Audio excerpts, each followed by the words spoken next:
Assalamualaikum warahmatullahi wabarakatuh. Bismillahirrahmanirrahim. Alhamdulillahi rabbil alamin. Wassalatu wassalamu ala asyrafil anbiya'i wal mursalin wa ala alihi wa sahbihi ajma'in. Subhanaka la ilma lana illa ma 'allamtana innaka antal alimul hakim. Rabbi shrah li sadri wa yassir li amri wahlul 'uqdatam min lisani yafqahu qawli. Alhamdulillah tuan-tuan dan puan sekalian, pada pagi ini kita menyambung kembali pengajian kita tentang solat jemaah. Tuan-tuan yang rahmati Allah sekalian, pertama sekali kita bersyukur kepada Allah Subhanahu wa taala kerana kita dapat hadir pada pagi ini. Dan sepatutnya kita banyakkan syukur kepada Allah Subhanahu wa taala atas nikmatnya Allah Subhanahu wa taala telah berikan kepada kita. Jadi dengan kehadiran kita kepada Allah Subhanahu wa taala ini, mudah-mudahan ianya dihitung oleh Allah Subhanahu wa taala sebagai satu amal kebajikan untuk kita yang kita akan lihat di akhirat nanti. Tuan-tuan yang dirahmati Allah sekalian, dan juga kita mengharapkan daripada Allah Subhanahu wa taala agar seluruh anggota kita menjadi saksi di atas kehadiran kita di majlis ilmu, kehadiran kita di menunaikan solat berjemaah. Kita mengharapkan seluruh anggota kita akan menjadi saksi di atas amal kebajikan yang kita lakukan, tuan-tuan. Maka sebab itulah bila kita melakukan suatu amalan, maka kita lakukanlah dengan cara yang sempurna. Apabila kita melakukan suatu amalan kebajikan, maka lakukanlah amal yang paling sempurna. Dan itulah yang disebut oleh Nabi sallallahu alaihi wasallam, ya. Apabila kamu pada ihsan itu, iaitu maknanya apabila kita sembahyang melakukan ibadah, maka seolah-olah maknanya Allah sentiasa merhatikan kita. Jadi kalau Allah Subhanahu wa taala kita tak merasa Allah telah melihat kita, ya, itu susah, tuan-tuan. Jadi sebetulnya bila kita melakukan amal kebajikan, kita merasakan bahawasanya Allah sentiasa melihat kita melakukan amal kebajikan itu. Maka oleh itu kita lakukanlah dengan sebaik mungkin. Dan sekiranya tuan-tuan kita bayangkan dah 10 tahun, 40 tahun, 50 tahun kita menunaikan solat, 50 tahun kita sudah bersedekah, 50 tahun kita melakukan solat sunat tahajud, solat sunat rawatib, ya, solat fardu berjemaah. Sekiranya dibentukkan suatu simbol bagaimana rupa solat kita, bagaimana rupa sedekah kita, bagaimana rupa amalan-amalan sunat kita, ya, kita merasakan bahawasanya banyak yang cacat, tuan-tuan. Ya, banyak yang cacat. Ya, kita tengok macam mana rupa sembahyang kita, masya-Allah. Ya, dalam luar dia semua jadi bocah kecil. Sebab itulah, tuan-tuan, kita amat bersyukur kepada Allah Subhanahu wa taala, dan kita mengharapkan dengan adanya kuliah kita, pengajian kita, walaupun nampak macam remeh, tuan-tuan, asyik-asyik bab solat je, asyik-asyik bab taharah je, ya, tetapi sebenarnya solat dan taharah inilah, ya, yang mula sekali disoal oleh Allah Subhanahu wa taala di akhirat nanti. Ya, sebab itulah, tuan-tuan, kita kena ambil perhatianlah. Baik, pada pagi ini, tuan-tuan, yang kita menyambung kepada tentang adab-adab memberi salam dan selepas memberi salam, ya, adab selepas memberi salam. Dulu kita adab sebelum sembahyang, ya, kemudian dalam sembahyang, kemudian lepas daripada sembahyang. Ini kita ambil daripada start kita salam, tuan-tuan, ada adab dia. Baik, salam merupakan salah satu daripada rukun sembahyang. Ini salam ni, tuan-tuan, ialah rukun, salah satu pada rukun sembahyang yang 13, tuan-tuan, ya, iaitu rukun yang dimaksud qauli, perkataan. Jadi yang rukunnya adalah assalamualaikum, itu yang rukun, ya. Adapun berpaling, ittifaq tu berpaling itu hanyalah sunat, tuan-tuan. Yang bagi rukun sembahyang adalah salam yang pertama aja, tuan-tuan. Salam yang kedua sunat. Jadi kalau kita bagi salam assalamualaikum warahmatullahi wabarakatuh, terkentut, tuan-tuan. Jangan kita bagi salam salam yang kedua. Jadi kalau kita bagi salam juga yang kedua, padahal lepas salam yang pertama tadi kita dah kentut dah, tuan-tuan, kita salam juga yang kedua, batal sembahyang kita. Bermakna kita masih lagi dalam solat tadi. Jadi kita bagi salam pertama, assalamualaikum warahmatullahi wabarakatuh, terkentut. Jangan bagi salam yang kedua lagi dah. Ya, kita ambil. Dan dengan salam itu maka halallah apa yang diharamkan waktu sembahyang, seperti berkata-kata, minum, makan dan sebagainya. Jadi dulu kita tengok sembahyang ni bila masuk takbir saja maka haramkan semua perkara-perkara yang dihalalkan di luar sembahyang. Bercakap tak boleh dalam sembahyang kecuali bacaan-bacaan yang telah disyariatkan oleh Allah Subhanahu wa taala. Ya. Kemudian apabila kata kita salam maka jadi halal balik. Sebetulnya bagaimana hadis diriwayatkan daripada Muslim, dengan tahrimuha at-takbir wa tahliluha at-taslim.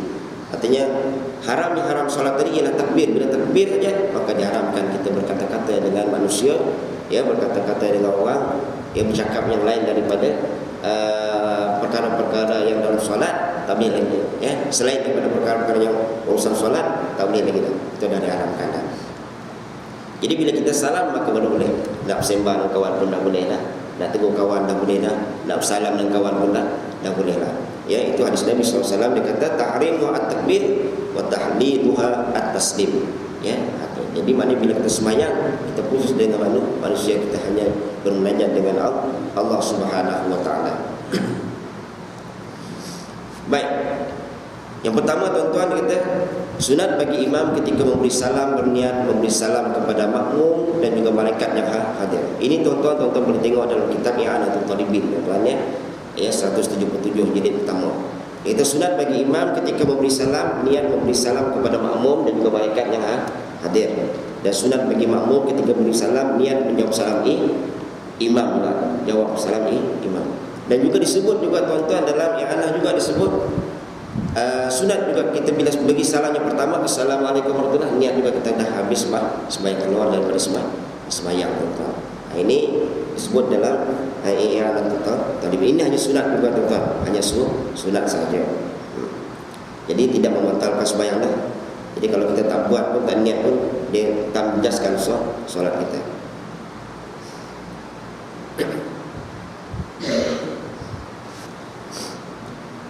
Baik, Imam Nawawi rahimahullah ta'ala menyebut dalam kitab Al-Azkar bahawa tidak disunatkan ketika memberi salam berkata wa barakatuh. Jadi Assalamualaikum warahmatullahi wabarakatuh, ya. Tapi kalau sembahyang apa nak? Assalamualaikum warahmatullahi wabarakatuh. Jawab pun kena panjang lagi, ya. Ini dalam sembahyang, tuan. Jadi Imam Nawawi kata tidak disunatkan ketika memberi salam berkata wa barakatuh. Kerana apa? Kerana ia menyalahi yang masyhur daripada Rasulullah sallallahu alaihi wasallam. Ya, khilafun masyhurnya ialah Assalamualaikum warahmatullah. Ya, wabarakatuh itu tidak disunatkan kata Imam Nawawi. Sekalipun terdapat riwayat daripada Abu Daud yang menyebut lafaz tersebut, ada juga riwayat lain yang menyebut Nabi menambah juga kalimah wabarakatuh. Jadi khilaf di kalangan para ulama, tuan-tuan. Jadi jangan melanggar lah. Seorang kata nak sebut wabarakatuh, dan setengah kata tak nak baca wabarakatuh. Ya. Jadi kalau dia nak baca wabarakatuh, dia berpegang dengan apa disebutkan oleh Imam Nawawi. Ya. Kalau dia tak nak baca wabarakatuh, ada juga. Namun begitu terdapat beberapa orang daripada ashab Syafi'i. Ya, ashab Syafi'i seperti Imam Al-Haramain dan Al-Juwaini, ya, Ar-Ruyani, ia berpendapat bahawa sunat menambah wabarakatuh kerana sabit bahawa Rasulullah sallallahu alaihi wasallam menyebutnya pada satu ketika pada salam yang pertama. Ini dikatakan syaz, artinya jarang-jarang, tuan-tuan. Pernah sesekali juga Nabi sebut wabarakatuh. Ya, ini pendapat Imam Al-Haramain Ar-Ruyani. Ya. Jadi khilaf para ulama dalam menguraikan hadis tu, tuan-tuan. Tidak berlaga. Hadis sama hadis tu dia tidak akan berlawanan. Ya, tidak akan berlawanan. Ya. Dia ada jalan penyelesaian. Ya, contoh macam yang 2-3 hari sebelum ni, tuan-tuan, ya. Ya, dalam hadis yang kita selepas solat zuhur kita baca hadis tu. Ya, dia kata wajib mandi apabila keluar air mani. Bila bersetubuh keluar air mani baru wajib mandi. Kalau bersetubuh tak keluar air mani tak wajib mandi. Jadi keliru lah. Jadi masa tu banyaklah ulama-ulama kita yang timbul kat masjid ni. Rupanya perbahasan tu, tuan-tuan, berlaku juga di zaman para sahabat. Apabila golongan Al-Ansar dan Muhajirin bertelagah juga tentang air mani tu. Sama ada keluar air mani, syarat nak mandi wajib tu kena keluar mani ke bila bersetubuh ataupun tidak. Bertelagah juga di kalangan Ansar dan Muhajirin. Ya, akhirnya Aisyah memutuskan bahwasanya Nabi merintahkan mandi apabila kamu bersetubuh, sama ada keluar mani tidak keluar mani, tetap kena mandi. Habis hadis itu macam mana? Salah hadis itu? Tak salah, kerana dua hadis itu telah dinasahkan dengan hadis Aisyah yang diriwayatkan daripada Abu Musa al-Asy'ari. Tengok tuan-tuan, dia bertelaga. Jadi kita bila jumpa hadis macam tu, mana kita dah tahu dah hadis ni adalah hadis yang dinasahkan hukum dia. Ya. Sebab Imam Muslim tuan-tuan, dia buat dalam hadis dia akan sebut dulu asal hukum, kemudian ikut hadis yang kemudian, itu yang betul. Imam Muslim dia cara menulis hadis dia macam tu. Dia sebut dulu hukum dia macam tu, kemudian sebut yang betulnya, hadis yang sahihnya, yang maksudnya yang hukumnya betulnya kemudian. Jadi kena hadis Muslim kena baca sampai habis dulu. Jadi kalau kita dengar esok tinggal lagi, ya disuruh datang sembahyang Jumaat tentang semua, ya supaya dia ada penyambungan. Ya, itu cara Imam Muslim. Sebab tu kita baca kitab kena tengok mukadimah dia dulu. Dia ada cara-cara ya penulisan seseorang pengarang itu tuan-tuan. Baik. Jadi hadis sama hadis dia tidak akan berlawanan. Ya, dia ada jalan penyelesaian dia. Ya.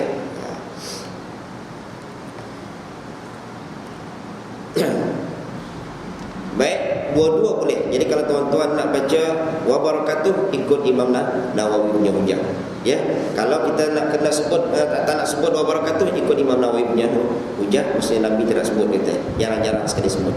Tapi Imam Harmain Ar-Ruyani dia kata sunat juga, sebab ada juga ketikanya Nabi SAW dia baca juga Assalamualaikum warahmatullahi wabarakatuh sebut. Walaupun jarang-jarang Nabi sebut, tapi itu adalah kira-kira sunnah oleh Imam Al-Harmain dan Ar-Ruyani. Jadi disebut juga. Jadi pulang pada kita, ya, arti jangan kita belaga yang belaga.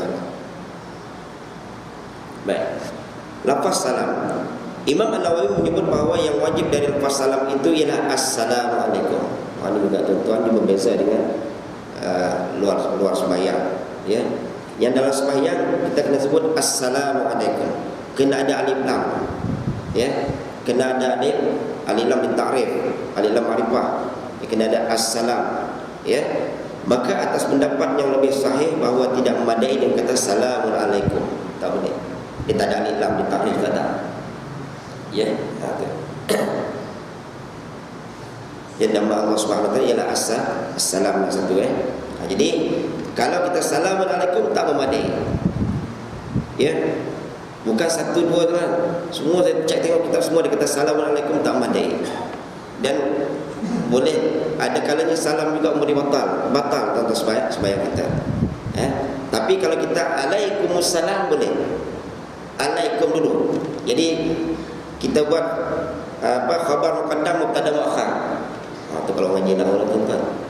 Jadi kalau kita pusingkan Alaikum dulu depan, salam dulu belakang boleh, tetapi makruh. Dia nak assalam tu mesti ada alif lam ta'rif, ma'rifah. Ya, tu. Jadi Assalamualaikum tak boleh. Ya, jadi kalau kita guna salam dalam telefon, dalam SMS tu confirm tak boleh. Salam je, Assalamualaikum itu memang tak boleh dalam sembahyang, tak boleh. Memang tak sah. Jadi kena ingat, kena clearkan, ya. Alif lam syamsiah kalau dalam tajwid kan. Assalamualaikum, sambung dia. Assalamualaikum. Jangan Assalamualaikum. Assalamualaikum salamnya. Itu tidak memadai kata pendapat ulama. Banyak ulama katakan tak ni, bukan satu ulama, banyak. Baik, Al-Alamah Abu Bakar bin Muhammad Syatta Ad-Dimyati, ya, dalam I'anat Talibin menyebut bahawa makruh berkata Alaikumussalam. Alaikumussalam tu makruh. Ya. Dia tidak batal, memadai juga, tapi makruh. Kita dahulukan, ya.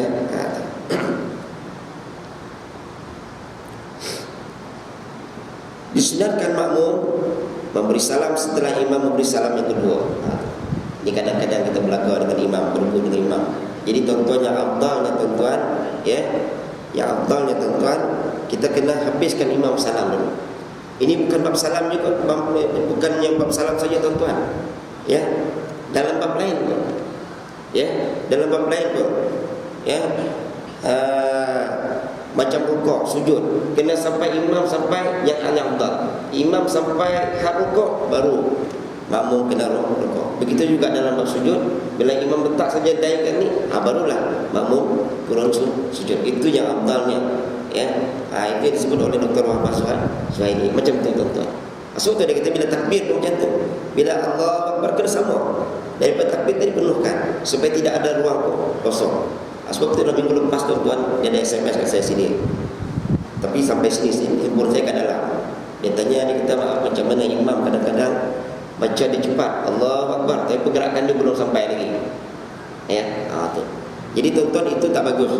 Yang afdalnya, macam mana disebut oleh Dr. Wahbah Suhaili, dia kata penuhkan. Bila Allahu Akbar tu, Allahu Akbar turun penuh. Sami Allah liman hamidah. Jangan sami Allah liman hamidah tak naik lagi. Ataupun naik dulu. Naik sami Allah liman hamidah. Itu tidak afdal. Jadi yang paling cantik penuhkan dengan zikir takbir tadi, pergerakan kita. Itu yang terbaik. Tapi kita laju je tuan-tuan. Jadi ingat salam tuan-tuan, kena pastikan sebelum selepas imam salam yang kedua, baru sunatkan salam yang pertama, salam pertama bagi makmum. Tapi kalau imam salam pertama, habis salam pertama, selalunya makmum pun salam juga dah kan. Boleh tak? Boleh. Tapi yang afdalnya, yang terbaiknya ialah selepas imam bagi salam yang kedua, itu yang terbaik. Ya. Tapi kalau dia salam dulu pada imam, batal tuan-tuan. Jangan salam dulu pada imam kecuali dia mufarakah tuan-tuan. Nanti kita sebut ada mufarakah, tentang mufarakah macam mana tuan-tuan ya. Kalau sempat yang saya ingat tak sempat hari ini tuan-tuan, insya-Allah. Baik, yang kedua, sunat bagi imam duduk seketika selepas memberi salam sebagaimana dilakukan oleh Nabi sallallahu alaihi wasallam dan Abu Bakar radhiyallahu anhu. Ya. Jadi sunat bila habis memberi salam tu duduk dulu. Jangan kalau kabur nak bangun kan. Orang kita banyak ya, sebab dia kita tak nafikan lah tuan-tuan ya, sebab sibuk kerja tembak pula subuh, datang pun dah siap pakai baju tuan-tuan ya. Jadi itu kita faham juga lah. Itu al-maqfur lah tuan-tuan, sebab ada tujuan. Masalahnya tak ada tujuan ni saja-saja bangun, pergi duduk lepak kat belakang. Lepas tu sembang pula. Kalau berjengkir tak apa juga. Dia bersembang, ada 2-3 orang kawan belakang bersembang. Itu cukup tak bagus tuan-tuan ya. Kesalahan dengan dianjurkan oleh Nabi sallallahu alaihi wasallam ya. Nabi Imam Nawawi dalam kitab Al-Askar menyebut bahawa telah berlaku ijma' ulama bahawa sunatkan zikir selepas salat fardu. Ini ijma' ulama tuan-tuan, tidak ada khilaf. Tidak ada khilaf selepas pada solat ada zikir-zikir dan doa-doa tertentu. Itu tidak ada khilaf.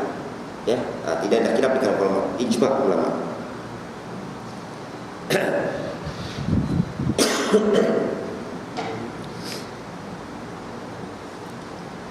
Dan dia an Abi Umamah radhiyallahu anhu qala qila li Rasulillah sallallahu alaihi wasallam ayyu du'a asma'u qala jawful lailil akhir wa dubur shalah.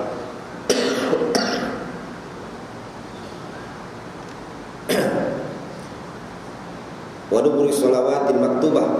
Qala Tirmizi hadisun hasan. Daripada Abi Umamah radhiyallahu anhu qala, dikatakan bagi Rasulullah sallallahu alaihi wasallam, arti ditanya orang kepada Nabi sallallahu alaihi wasallam, apakah doa yang lebih didengar oleh Allah Subhanahu wa taala? Ya. Jawab Nabi sallallahu alaihi wasallam, doa di akhir malam dan doa selepas salat fardu tuan-tuan. Ini dia kata Imam At-Tirmizi, hadis ini hadis hasan tuan-tuan, sampai tahap sahih. Jadi kita salah satu pada doa yang mustajab tuan-tuan ialah selepas salat fardu. Jadi bila lepas salat kita bangun masih bila kita berdoa. Kan? Jadi kita tak menghargai peluang yang diberikan oleh Allah Subhanahu wa taala. Allah Taala bagi dah ada tempat yang mustajab doa, ada sini. Tak nak ambil. Ya. Dia tak nak ambil. Padahal mudah ya. Duduk je lepas salat tu doa situ. Ya. Dia nak tunggu di mana tuan-tuan nak doa? Tu pergi ke Mekah sana, doa dekat Multazam sana. Punya jauh. Nak pergi sana. Kat sana ada baru doa. Ya. Padahal tak ada modal apa pun tuan-tuan. Nabi kata selepas daripada solat maktubah, selepas membaca Al-Quran, banyak tempat-tempat yang telah diberikan oleh Nabi sallallahu alaihi wasallam tuan-tuan. Kita kena ambil, tak payah tunggu ke Multazam sana tayar. Ya, itu lebih afdal lah. Tapi tak, itu kena ada modal. Ini tak ada modalnya, Allah Taala bagi. Baik, dalam Fathul Mu'in tuan-tuan, Al-Alamah Syekh Zainuddin bin Abdul Aziz Al-Malabari ya, menyebut bahawa disunatkan berzikir dan berdoa secara sir perlahan mengiringi solat.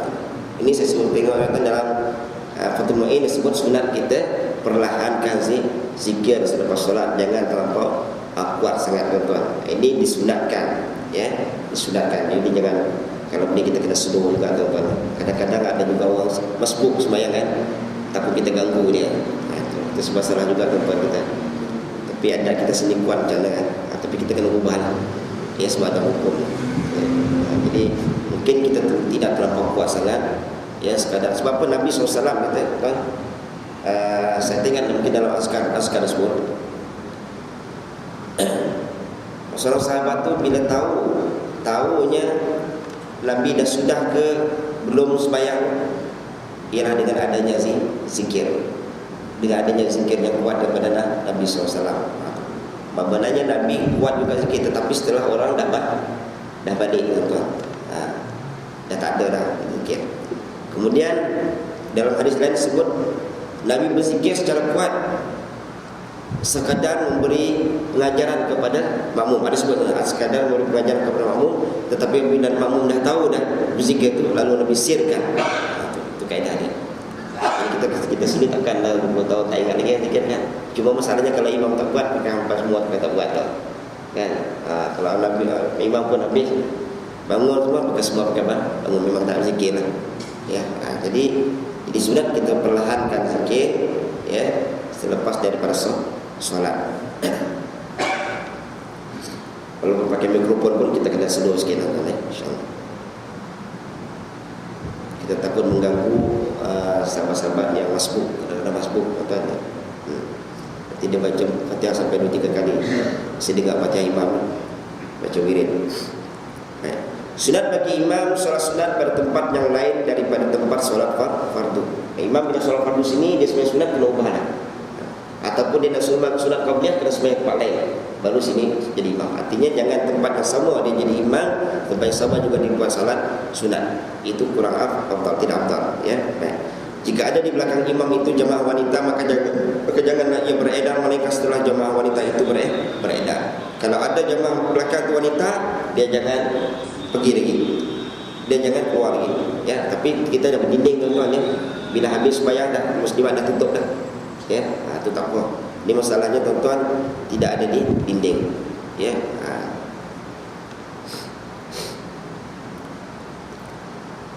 Tiga, apabila imam selesai solat fardu duduk bagi tujuan zikir, maka yang afdalnya hendaklah mengkirikan mihrab dan mengkanankan makmum. Ini kita bahas lalu tentu.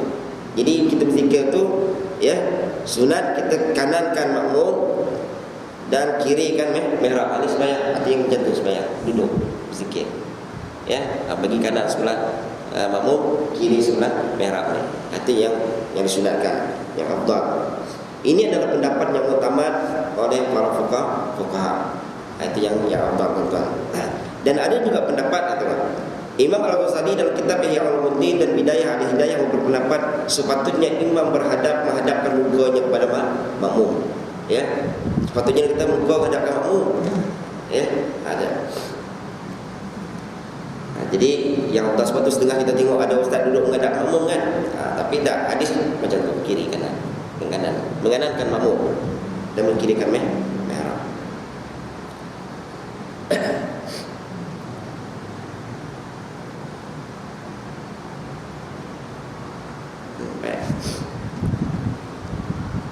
Tuan-tuan dirahmati Allah sekalian, ini dalil ya, selepas solat kita ada juga wirid, ada zikir tuan-tuan ya.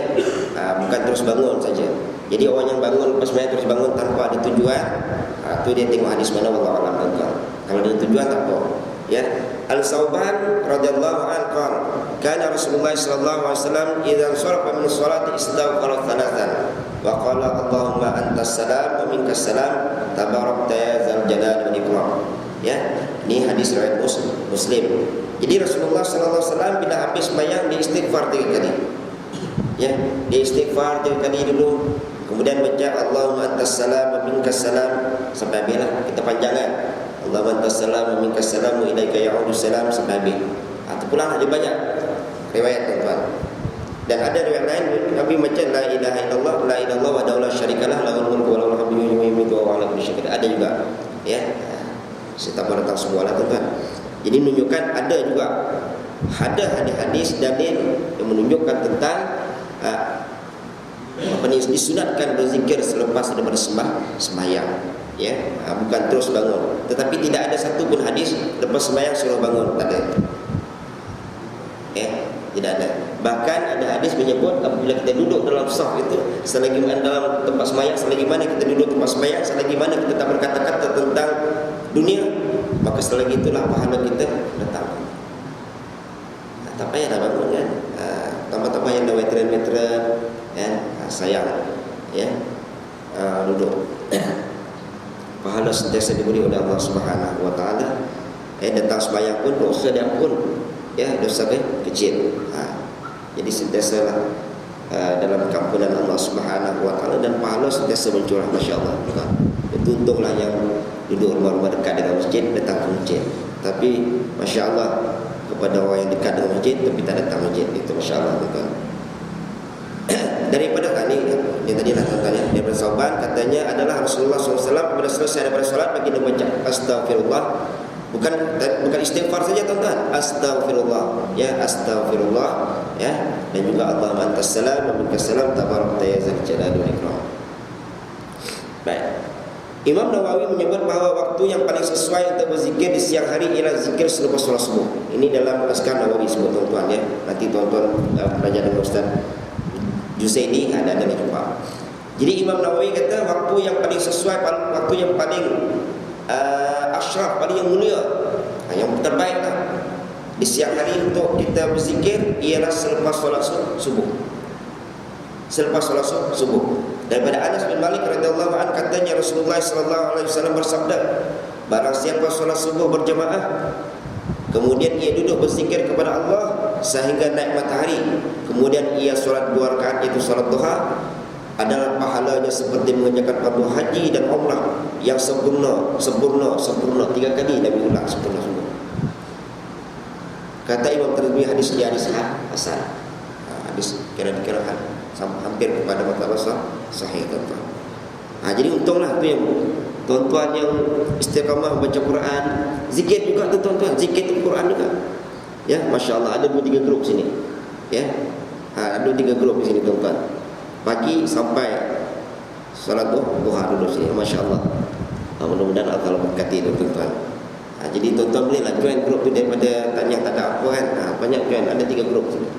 Sambil kita baca Al-Quran ya. Di sini Haji Wan ketua, di sini Datuk Isra, Haji Ismail ada ya. Sana Datuk Zam. Jadi pilih nak Quran, pilih kat mana. Ni kawan-kawan sahabat-sahabat tuan-tuan ya, boleh join tuan-tuan, tak salah ya.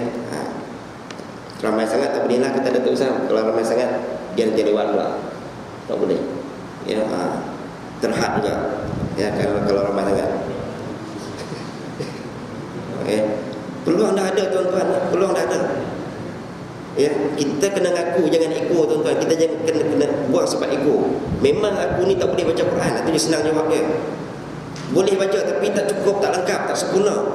Ada 3 guru sini. Kalau malu dengan Tok Imam baca, Tok Imam banyak sangat tegur dia tu. Tapi sana ada Haji Wan, sini ada Datuk Datuk Isra ya, satu kumpulan saja ada sama. Pilih. Ini sahabat tuan-tuan sendiri. Jadi jangan malu kita nak belajar tuan-tuan. Jadi tak secara tak langsung tuan-tuan bila sampai ke waktu duha supaya duha pula. Masya-Allah, pahala dia seperti kita mengerjakan haji dan umrah. Besar tu pahalanya tuan-tuan. Ya. Jadi ganjaran dia pun, usaha dia pun kena lama lah juga. Ya. Insya-Allah. Tu pilihlah tuan-tuan ya. Jangan malu sangat dah nak buang sebab ego. Ya. Kita dia sampai kepada yang dah umur subsidi tuan-tuan. Jadi kita kena buang sebab ego. Kita akuilah kelemahan diri kita dan kita mulakan belajar. Tak salah tuan-tuan, kita nak start belajar umur sekarang pun tak salah, insyaAllah. Ini habis lah tuan-tuan ya. Ya saya ingat saya pun berhenti kat sini ya. Ini Mufaraqah tuan-tuan. Jadi ini kita buat tajuk ke bulan depan insyaAllah, macam mana Mufaraqah. Jadi tuan-tuan, sekarang itulah saya ingat untuk pagi ini tentang adab-adab kita bersalam dan selepas pada salam dalam sembahyang. Mudah-mudahan ya kita dapat ambil pelajaran yang kita lakukan yang dengan terbaik. Yang penting tuan-tuan, kita buat ada ilmu. Ya. Kita buat ada ilmu. Jadi amalan kita buat ada ilmu. Bukan kita buat pakai tam ya tuan-tuan. Jadi macam malam tadi dia saya tanya, Assalamualaikum tu salam di mana rukun? Dia tak ada jawab pun. Apa dia jawab? Dia kata salam ni, Assalamualaikum tu rukun. Sebab selalunya dia kata Assalamualaikum tu sekali dengan ni dah, dengan salam ni. Ada yang kata dua-dua rukun. Jadi situ kita tengok dia sembahyang tanpa ada ilmu. Dia sembahyang pakai ikut dia, ikut orang. Tengok orang salam, salam juga. Tak tahu. Jadi kita tak nak macam tu. Jadi sekurang-kurangnya kita sembahyang dengan ada ilmu. Bukan pakai ikut kita je. Tengok orang sembahyang macam tu, kita pun macam sembahyang macam tu. Ya. So kita nak lepaskan kita daripada beramal dengan taklid. Bahkan kita nak ubah diri kita beramal dengan adanya ilmu. InsyaAllah tuan-tuan. Jadi mudah-mudahan sedikit pada pagi ini menjadi suatu pahala yang besar, saham yang besar yang akan kita terima daripada Allah Subhanahu wa taala. Yang kurang itu daripada diri saya sendiri, yang itu ada daripada Allah Subhanahu wa taala. A'udzubillahi minasyaitonirrajim. Bismillahirrahmanirrahim. Alhamdulillahirabbil alamin wassalatu wassalamu ala asyrafil anbiya'i wal mursalin wa ala alihi washabbihi ajma'in. Allahumma inna nas'aluka 'ilman nafi'an wa nas'aluka qalban khashi'an wa nas'aluka yaqinan shadiqan wa nas'aluka rizqan wasi'an halalan thayyiban. Allahumma ij'al jam'ana hadha jam'an marhuma wa tafarraqna min ba'di ma'suma. Rabbana atina fid dunya hasanah wa fil akhirati hasanah wa qina adzabannar wa qina adzabannar wa qina adzabannar. Wa sallallahu ala sayyidina Muhammadin wa ala alihi wa sahbihi ajma'in. Walhamdulillahirabbil alamin. Taqabbal